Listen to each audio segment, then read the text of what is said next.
live from Ohlone College here in Fremont, California. It's another random live stream with Coach Adrian, that's myself. And I'm doing another live stream just because I have nothing better to do. Nothing better to do. I have some downtime, and what better time to talk about tennis and talk about the Australian Open and talk about some tennis stuff, some random tennis stuff that's going on right now. So welcome, and before we move on to some tennis stuff, we're going to talk about coffee. And what kind of coffee am I drinking today? Well, it's Mac Cafe. Okay, Mac Cafe, McDonald's coffee. I like McDonald's coffee. If you watched the last live stream, I was drinking some Seattle's Best. So that is my favorite. That is my favorite coffee. But this one is McDonald's coffee. So, and it's serviceable. It's serviceable. I didn't bring my Seattle's Best today. So sometimes a little change up, a little change up with the coffee is always okay. So that's what I bought. Just a small, nothing too large, not a venti or whatever super large whatever that size is in Starbucks. I'm just drinking a small coffee, and that's all I need. That's all I need to get by with my tennis lessons. Just small coffee, 1 cream, 1 sugar, and that's good enough for me. Okay. I don't know, what kind of coffee do you like? So this is my coffee, McDonald's coffee. And I used to think that, when I played a lot, some tournaments and some league matches, there'd be players that would be bringing coffee to the tennis court. And I would be, wow, you're drinking coffee before the match? And to me before, I thought those people were crazy. But now I get it. Now I get it. Sometimes you just need a little caffeine, a little, just to wake yourself up for a good time in that match. And for me, it's all about coaching. It's all about the tennis lessons. So that's why I have my coffee here in the afternoon. So I drink my coffee in the morning and also in the afternoon. I don't drink it at night though. I gotta get my sleep. So we're here at Ohlone. And if you're here in the Bay Area, so the classes are starting. The tennis classes are starting already. The adult classes. So I have a Tuesday, Thursday class and also a Saturday morning class. So it's all starting this week.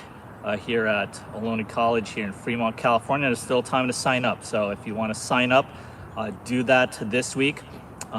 Maybe next week. I don't know when exactly is the deadline for the registration, but you got to do it soon. Okay, there's still some room left in my college classes. Okay, so better sign up. All right, anybody in we got a person watching here. I just want to say hello to everyone here. Well, just the one person that's watching right now. Yeah, I don't know who you are, but thank you for coming in and watching this live stream. We're going to talk about Australian Open pretty soon. Right when I get just another sip of coffee here. And we're going to talk about picks. We're going to talk about, hey, Chandra. Oh, hello. Nice to see you here in the chat. Are you still in India? Or are you here in America now? So it's been a while since I've seen you, Chandra. Chandra is a very good player, very good. Good forehand, backhand. We worked on, student of mine. I think we worked on the volleys last time. And hopefully you got that corrected, Chandra, that forehand volley. Back in the Bay. All right. Nice. So welcome back. Hope to see you soon, and thanks for checking out my random live stream. Just doing random stuff. So that's good. So let's see. Let's talk about the Australian Open. Let's talk about what's going on. It's been kind of a crazy-ish Australian Open. Maybe a lot of events here and there. A lot of side stuff here and there. We'll get into all that, but I wanted to get into actual match play. And it's interesting because now who's left? Nadal, Medvedev, Berrettini, Sinner, So some of the quarters are still working themselves out. And my original pick, was Alexander Zverev. Okay, I thought he was going to be the one, and he flamed out in the fourth round against Shapovalov, and so that was very surprising to me. That match, I caught some of that match, and I don't think he was into it too much. I don't know what exactly happened, but I feel like he wasn't 100% in that match, and he just couldn't get anything going. So very disappointing for him. And now what I think of his game and the rest of the year, I'm not so sure if he can win a slam. I don't see him winning the French. I don't see him winning Wimbledon. Maybe US Open. Maybe he's going to be make a run there. But I really thought this was his chance to do something here. Get a slam. Novak is not here. Novak is away. So it was wide open for him, and he flamed out in the fourth round. So that was unfortunate, and hopefully we'll see good things from him. But he didn't pull through on that match. But who's left? Okay, and my pick for who's left, and I think it's pretty obvious. I think who's going to win this slam. Okay, what do you guys think? Who's going to win this slam? Nadal. Okay, Rafael Nadal will win this slam. Will get the 21st slam of his career, and guaranteed spot of the all-time greatest tennis player ever. Just, overtaking. Medvedev, huh? Chandra, you think Medvedev is going to win this? Definitely great player. He's a slam winner already. He won the US Open just last year. He's a fighter. I'd like to talk. We're going to talk about Medvedev a little bit later, but I think he has a really good chance of winning this. But I just see Nadal just taking care of business. I mean, I don't know what's in him. I don't know how he does it. He hasn't played in a while, but he's just on fire, and he's winning these battles, these 5-set battles, not just 3-set battles. The small tournaments, he'll be in there, but I think he could get blasted out. But these 5-set tournaments, if things are like really it's a grinding game. It's being extended. He loves to suffer. Nadal loves to suffer on the court. Who else loves to suffer? I don't know. I don't think anybody else likes to suffer, but Nadal is just going to hang in there, dig in there. Well, Djokovic likes to suffer. I think he's at that level, maybe even higher than Nadal as far as mental toughness. It's too bad he's not there, but no, I don't see anybody else. Maybe Medvedev, but he's a little, he can get down on himself, and he can just make a lot of errors, make some, crazy errors here and there. Of course, he's smart, he's talented, a little unorthodox. But yeah, Chandra, all Spanish players love to suffer. They're suffering people, aren't they? So they like to grind it out, hit balls way back in the back fence, so they love it. They love getting into it. So that's Nadal. That's Nadal's game. I just don't see him losing to anybody. I like Berrettini. For me, as far as someone who I want to root for and just win a slam, Berrettini, the Italian guy. I just like his game. Big forehand, big serve and everything. I just want to see kind of a new guy that kind of rise up and be new. Just a new guy who just kind of beats these top players. We'll see. We'll see what happens on the men's side.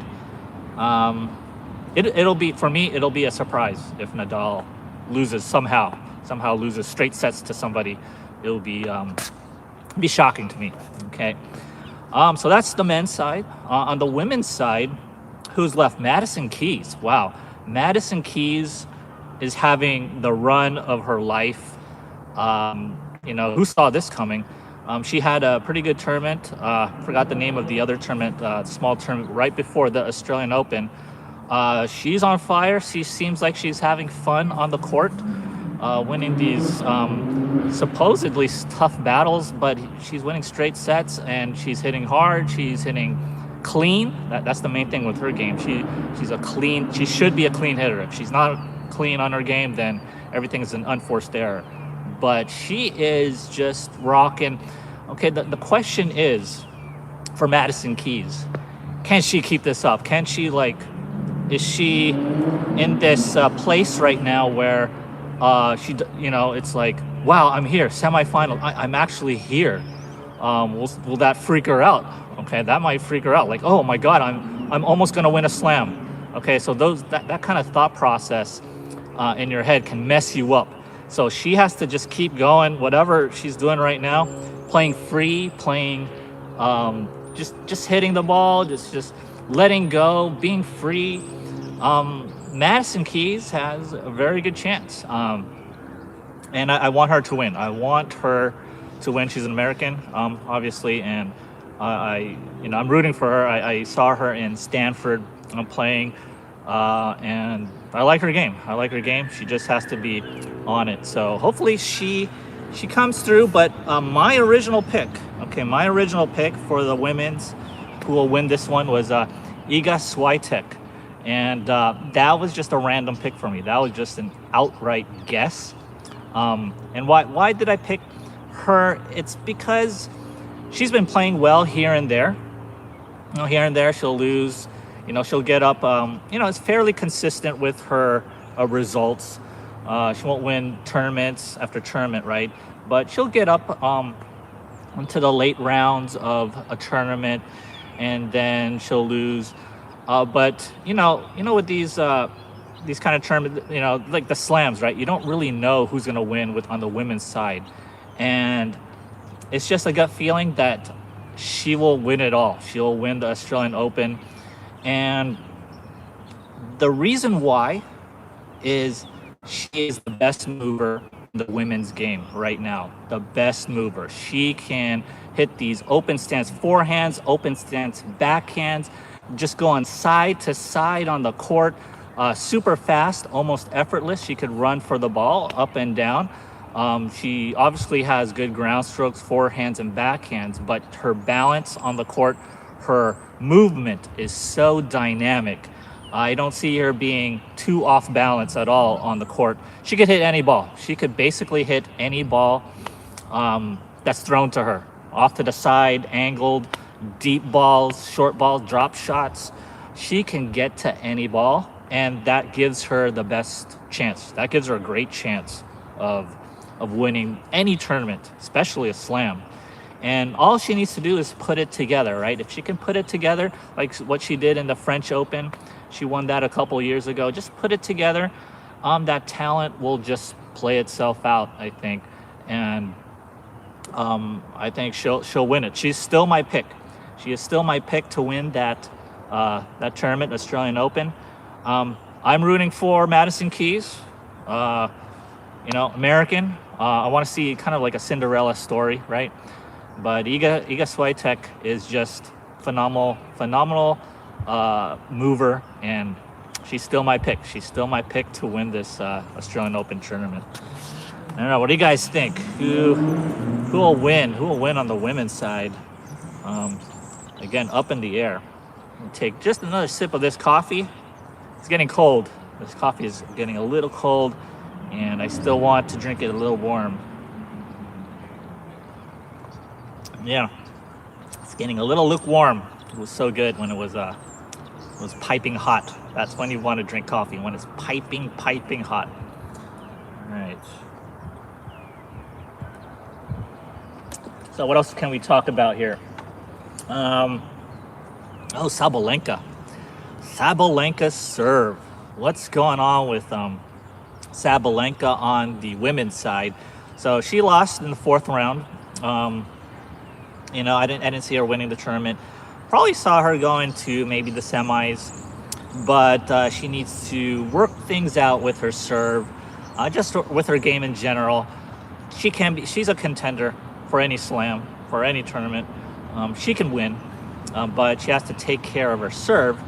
And if you've seen some YouTube videos, some of her serve lately. Okay, just lately in the past few months.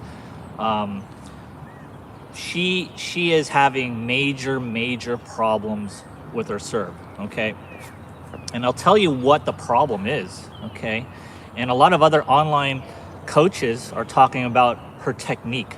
Oh, her technique. She needs to not extend as much with her hand. I don't know. She's bending early. She's bending late. Everything's off. She's her elbow's messed up. I don't know. There's some sort of technical failure on her serve, right?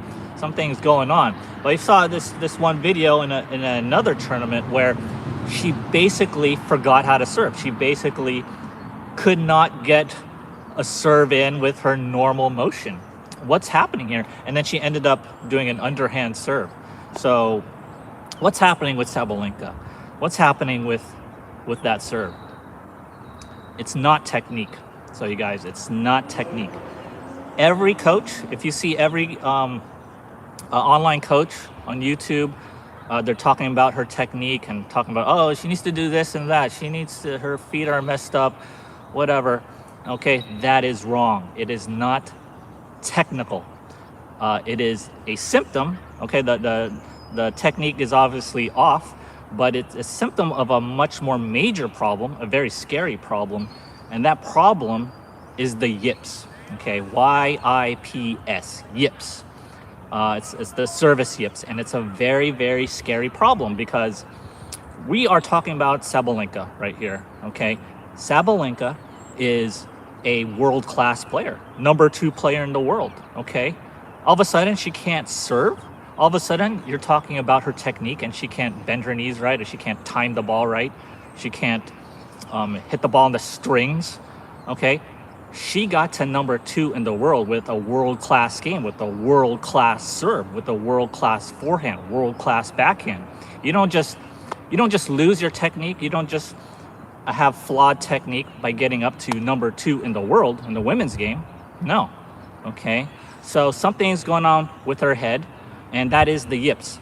Basically something deep in the subconscious level is interfering or disrupting the motor skills that is more pertained to accuracy and serve. You got to have some accuracy, right? It has to go in the box.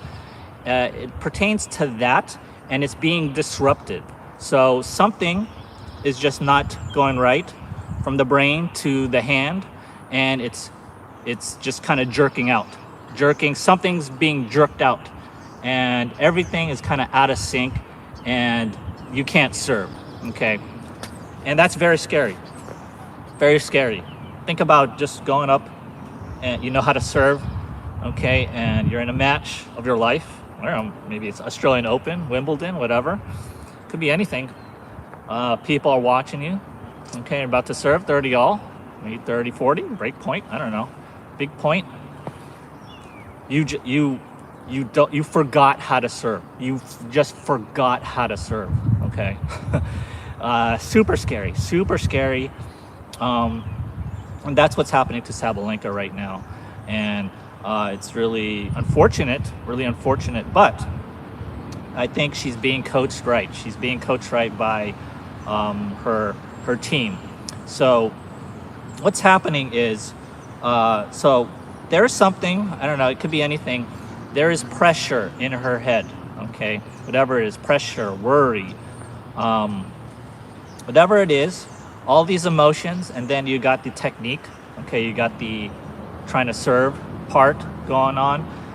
Then you got the match, the environment, whatever it is, the tournament, the expectations. Okay, what else is going on?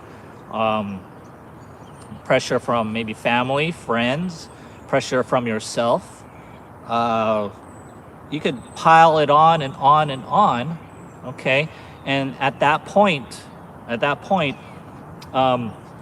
you are overthinking. Okay, so this is my theory about the yips. Okay, you get all this stuff going on in your head, and you add something, you add one more thing, then something's gonna get disruptive.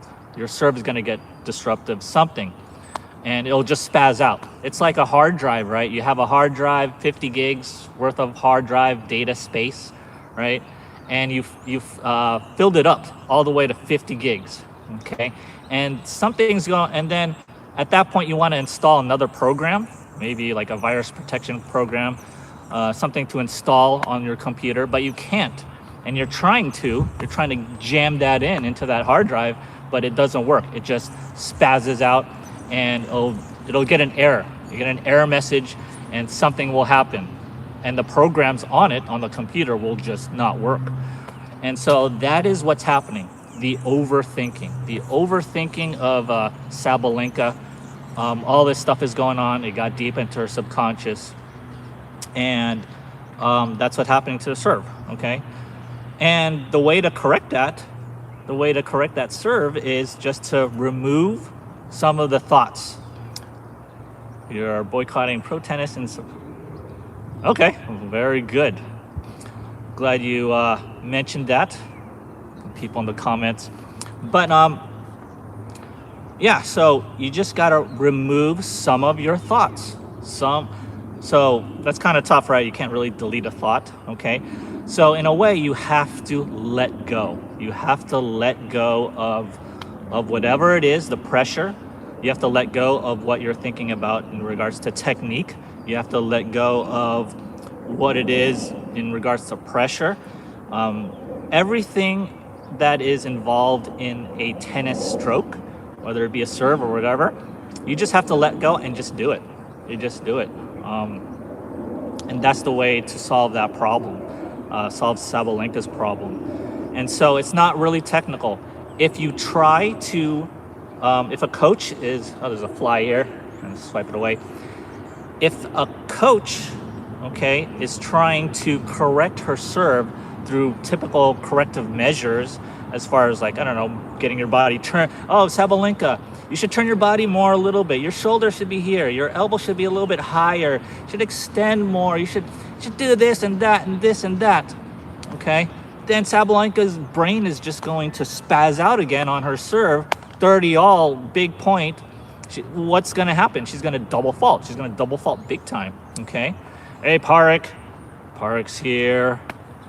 All right, another random live stream. Just practicing my live stream skills here. But yeah, Sabalenka will just kind of spaz out in those crucial moments. You know, if it's a very crucial moment, then it's going to happen.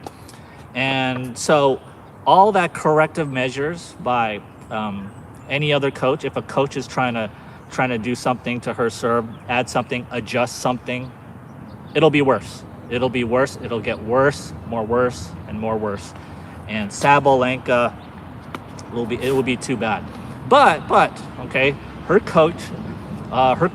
team is doing the right things, because I saw in an interview, and she's mentioned that she's trying to let go. She's trying to let go and not think about the serve, not think about any of that stuff.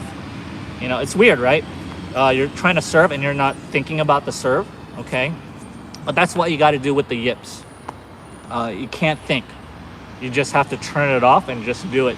Tough thing to do, counterintuitive, almost kind of like a back, it's kind of upside down, right?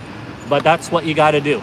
You just got to let go and not think about your serve when you're trying to serve. So that's the key. And hopefully Sabalenka can get through this, because there are players, world-class players, that gone through the yips and they just couldn't go through. They just couldn't get out of it. Like Coria was a great player. Got to the French Open finals, had match point. This is probably why he got all messed up. But he got to the finals, match point. I think he had it. He had that match. He had the French Open in his hands, just like the, I have my coffee in my hands. He had French Open in his hands against a guy he's beaten many times, and somehow he choked that match. I don't know what happened there. And it just I don't know. It just happened. Since then, Coria could, he started going down to the point where he could not serve at all. He couldn't serve. He just lost it, and so it's kind of sad. Still had an amazing career, got up to the French Open, top 10 player. So it's okay. Things happen. But another one from baseball, Chuck Knobloch, he had the yips. So world-class player, Golden Glove awards of fielding, everything. And he, at some point, he could not throw a ball to first base. So he was a second baseman. And for some reason, when he threw a ball, it would just sail to the stands. It would just I don't know what happened. Just far out, not even close to first base. And so that kept going on, kept getting worse and worse. And, some people, they just can't get over the yips. And it's a tough thing, but that's what happens. It's the overthinking, the overload of the brain, the overload of the emotions and the thinking, the mental, and all that. So if you have the yips, okay, so this is important. If you have the yips, try not to think, okay? I know the course of action is to correct your technique, correct whatever is going on, but it's a more psychological thing. You have to let go and not think about the technique. Maybe even take a break. I don't know what you want to do. And the yips aren't something where it's about bad consistency. So you could have a serve and then one day you made like 5-6 double faults because you were off. Okay, the yips are not something where you're off. Okay, where it's just like, oh, it's a bad day for me. No, it's something a little bit more, a lot more serious than that, than being off. It's something is happening. You kind of get overloaded with information and feelings, and so match after match after match, you're just not able to perform at those crucial times, or maybe even any time. That's the yips. So look that up, and if you see someone trying to correct, correct the serve of Sabalenka, try to give advice, try to maybe fix that. That is the wrong route, and hopefully, that is the wrong route, and you just got to relax. You just got to let go. That is the best route for the yips. All right, so wow, I talked a lot about Sabalenka there, and I like Sabalenka. I really, I remember her in the U.S. Open last year against Leylah, and so that was a great match. Leylah Fernandez. That was a great match in the semifinals. So I'm rooting for her. I'm always rooting for all these players. Coffee's a little cold now. Coffee's just a little cold, but still workable. Still serviceable. All right, so what else can we talk about? Let's talk about that Medvedev-Cressy match. Medvedev, just a little bit of what's going on the side there. Medvedev, so Cressy there, we have a serve and volleyer. We have a serve and volleyer player that is having pretty good success, major success in this slam here. I got up all the way, lost to Medvedev, but very impressive that we have a serve and volleyer in the pros. We don't have too many serve and volleyers anymore. I don't know if there's any other pro that is a serve and volleyer that is having success right now. And it kind of reminds me of the, yesteryears of the Pat Rafters, of the Pete Sampras, of the Stefan Edbergs, of the 90s. I kind of miss those. I kind of miss that game style. I'm not a serve and volleyer. I'm a baseliner, but I kind of like looking at that style, like the Pete Sampras versus Andre Agassi, baseline versus serve and volleyer. Those contrasting styles, I like that. And now we don't have any serve and volleyers except for Cressy.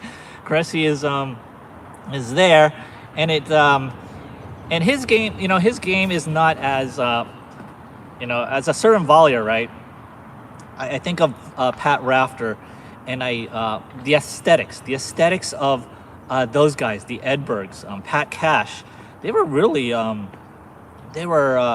way they volleyed, the way they went up to the net, they kind of glided in almost like a gazelle, and they were really good footwork. Cressy is more a rugged type player, right? I don't know if it's just me, but the way he volleys is just more rugged to me. And, I guess it's kind of jarring. It's kind of jarring just to see his game and like a Edberg, right? A little jarring, but Cressy's very good volleyer, very good server, and I'm rooting for him as well. I hopefully he'll get to the top. I don't know, he's gonna need. I think he needs just a slightly bigger serve. I think maybe that placement, the clutch serving, right? I remember the clutch serving of Pete Sampras, the second serves, right? The second serve clutch serving.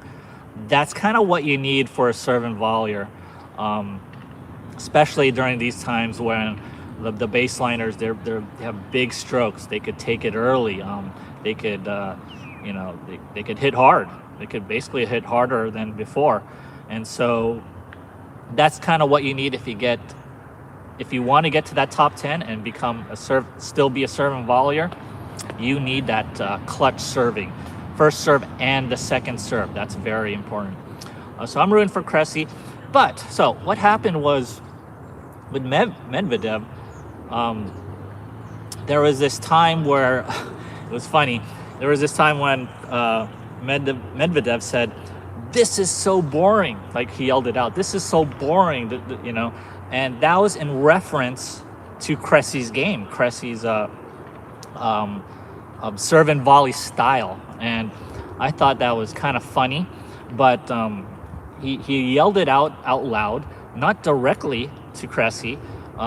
It was basically to himself. These are thought processes to himself, but he yelled it out loud. And to some people, right? To some people, that is, I'm trying to find the right word.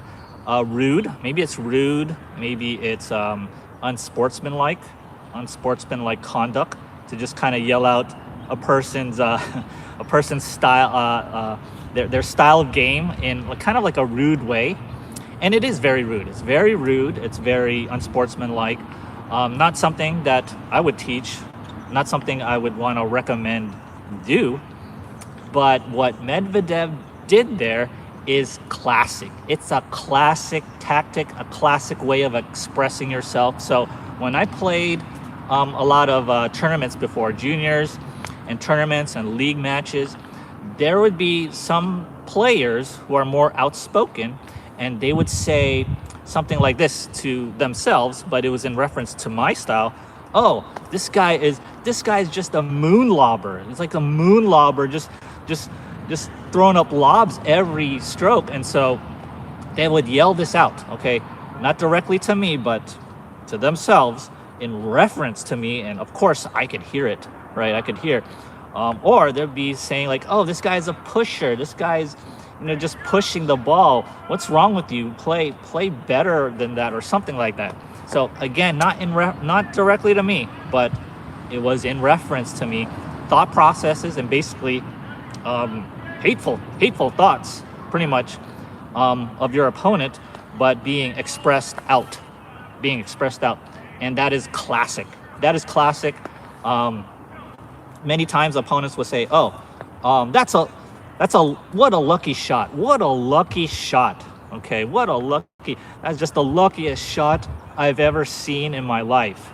Okay, pretty rude, right? But you cannot take that personally. You can't really take offense to that.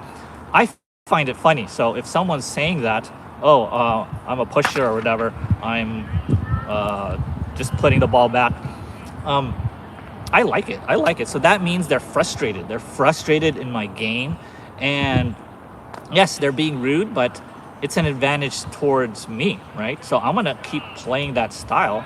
I'm gonna keep doing what I need to do to win that match. And that is tennis. Okay, that is a tennis thing. Some people are more expressive than others. They're going to yell out their thoughts, maybe hateful, maybe rude and obnoxious and annoying, but it's fine. It's tennis, right? It's tennis. It's it's something that you don't really need to worry about. And if you're worrying about that with your opponent, maybe saying names or something, not to you, but just kind of yelling out in their own way, their own thought process, then that's on you. Okay, you should not be bothered by that. Let them say what they need to say. Okay, let them say what it is. Okay, obviously you don't want to be insulted, right? If they insult you like directly, like you are this, you are that, well then that's wrong. That's kind of like that's too much, right? So don't I got to respond to that. But it's like in just in the back fence, they're sitting here, change over, and then they're just like muttering to themselves, oh, this guy's a pusher, blah blah blah. Well, let them talk. Okay, you worry about yourself, nothing else. And so that's what happened. And I think Cressy kind of knew that. Okay, they've been playing tennis for a long time. They know that. And I think Medvedev wasn't, after the match, he wasn't too proud of what he said. But that's probably going to happen again. Medvedev is a more expressive type of player. He'll yell out things. He'll what did he do one time? He hit a camera, right? He hit a camera. He kicked the camera. I don't know what happened in one tournament, but he's a more expressive guy, and you're going to expect that from him, from Medvedev. So he's that guy. He's that guy, and he's a champion. He's a champion as long as it's kind of within, it's rude, but it's legal. It's fine. Okay. What else can we talk about? About 36 minutes now on this live stream. Welcome everyone in the chat. If you're still with us or still with me, there's no us, just me here. Just waiting for my lesson. My lesson is coming up shortly, pretty soon. I got to get prepared for that. And, so I'm going to do that a little bit soon. And let's take another sip of this coffee that is very cold. It's very cold now. All right. Well, so let's talk about a little bit on equipment, okay, before we leave, okay? And I want to just talk about kind of the racket that I use, okay? So let me check. Where's my racket here? Oh, so I popped the string today. Very unfortunate. Well, that's the life of a tennis player, right? You're gonna pop strings, and you're gonna pay another $14, $15 or so to buy new strings. They should invent strings that don't pop. Okay. I'm pretty sure manufacturer. So if you're a manufacturer and watching this, invent something that doesn't pop. Okay. And maintains tension, okay, maintains everything. I'm pretty sure we could do that. But I'm gonna have to find more strings and get this restrung. But so let's talk about a little bit of equipment. So what I use, so I'm a little older now, and I used to play with a lot of stiff rackets. So stiff rackets are just kind of something where it's, it's obvious, it's stiff, it's hard. And this racket, this is the Prince Phantom 100, is a more flexible racket. And I've had tennis elbow issues. I have arm issues. Mostly it's the elbow, right? I've had golfer's elbow. And so I played with a lot of stiff rackets. My old racket was a Prince XO3, very stiff racket. And I loved it. I loved that racket, but it was too, at this point in my age, all that vibration and stuff that is going on in my elbow, it kind of just, it's a cumulative toll. And I had to go with something a little bit more flexible so that it absorbs the energy, it absorbs that tennis ball. If I hit something a little hard, it'll absorb it, it'll flex it a little bit. And this, I believe this has a stiffness rating of 55, and that's considered low. And that's what I went for. And ever since I got this racket, my elbow has been fine. Not 100% fine, but close to it, probably like 95%. And it allowed me to play with poly strings. So these are poly strings, Sabalenka, the soft the soft version. So I love these strings because they still allow me to hit pretty hard, and with spin. So my game is a lot of top spin, right? A lot of heavy top spin. That's all I could do. I can't hit the ball too hard anymore. It's just tough. But this still allows me to spin the ball, place the ball, get it deep, get it short, high, low, and I want that. I want that. I can't play with something that is too soft of a string, or just gut, or just multi-filament. I want to play with poly strings, and these strings are good in combination of this very flexible racket. So if you have arm trouble, it's getting painful for you, for your elbow, then pick a racket with a very low stiffness rating. There may be other arm-friendly rackets that are maybe have different kind of technology to alleviate that, but generally a low stiffness rating will help you absorb that kind of impact if you're hitting the ball hard. If you have no arm issues, go for anything you want. Go for the stiffest racket. Go for the poly strings, those hard strings. That's fine. But if you're getting a little bit older like me, go for these rackets. It'll still allow you to play your game, and the right way, and it's good. Now I just got to find new strings for this racket. And so I have this other one. I forgot what these are called. These are I think live wire strings. So these are these aren't soft poly. So I use this racket. So this one I actually use for coaching. So I can feed the ball and stuff and still hit okay if I need to be competitive or hit hard. This one's really for competition. So if there's someone that I have to hit very hard against, some good junior, good player, and I want to beat him or something, or want to make it competitive, this is the racket, or this is the same racket, but these are the strings that I use, live wire, full poly. I like this. Allows me to generate a little bit more power than the soft strings here, but it's it allows me to really hit hard with that heavy spin as well. So I like this, but the trade-off is a little elbow, a little something in the elbow. As long as I wear my sleeve there, my strap for my tennis elbow, it's okay, it's fine. So this is what I use. But today I'm gonna have to use this for coaching, because this one's popped. Okay, so that is all I have there. Is there anything else I could talk about on this live stream, random live stream with coffee? So if you're watching this and you're in the Bay Area, Fremont, California, and want to learn tennis, whether you're a beginner, intermediate, advanced player, experienced player, veteran player, young player, old player, any kind of player, check out my classes here at Ohlone College. You can still register. I have a Tuesday, Thursday class that starts 9:20 to 10:45 Tuesday, Thursday, and a Saturday morning class. Can you wake up early? On Saturday mornings?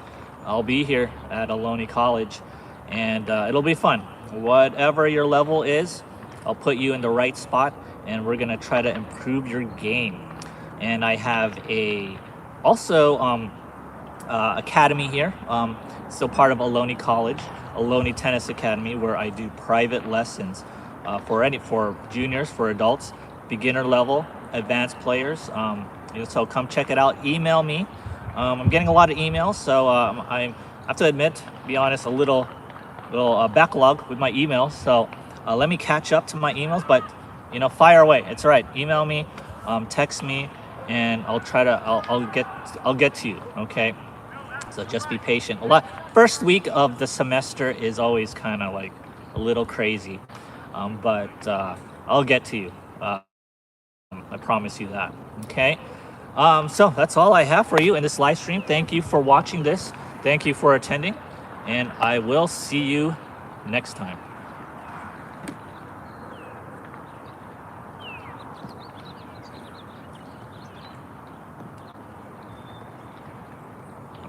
I'll see ya.